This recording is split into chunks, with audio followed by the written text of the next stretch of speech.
But we start with a look back at a milestone anniversary. Yeah, today marks 40 years since the first time women were allowed to compete in a marathon at the Olympics. That milestone race happened in 1984 in Los Angeles, and an American woman won gold in her home country.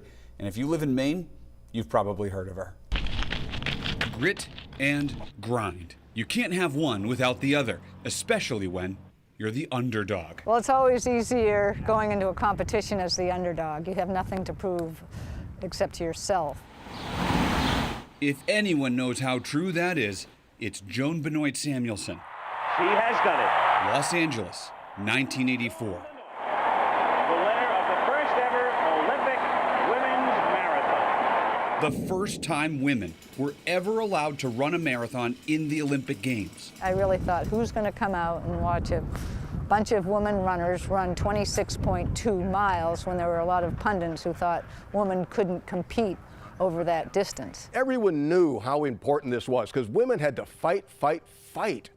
Tony Rivas, a literal running reporter and Joan's close friend, traveled to LA to watch, and he heard plenty of people questioning Joan's ability. We were flabbergasted, as everyone else was, that Joni could win the Olympic trials marathon in Olympia, Washington, 17 days after arthroscopic knee surgery.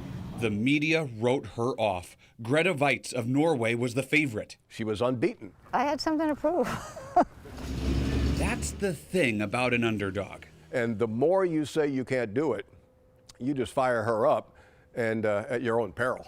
Just 3 miles into the race, 23 more to go, Joan decided to break away. A controversial choice that Tony defended. And we know this woman, and if you let her go, you'll never see her front side again. I was shocked when I literally heard the crowd get to their feet when I entered the darkness of the tunnel. And I said, boy, there are people in there. And then when I came into the light and saw the packed Coliseum, it was like, whoa. Joan Benoit. 40 years later, It's never rained on our parade. It won't be raining at the finish line.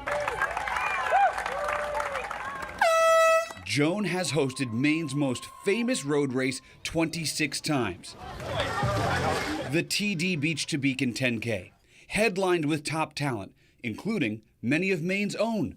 Olympian Rachel Smith, Emily Durgan. All of them showing that grit, that grind that Joan knows well. They keep me in the sport.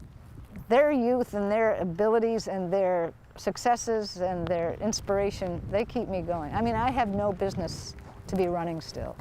And yet I've been blessed, and I can still put one foot in front of the other, and you know, I don't take any mile for granted anymore.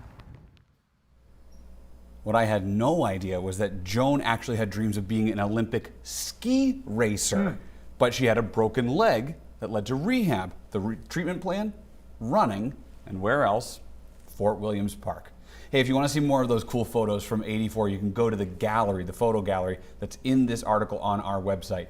By the way, this year's women's marathon is on Sunday at 2 a.m. our time.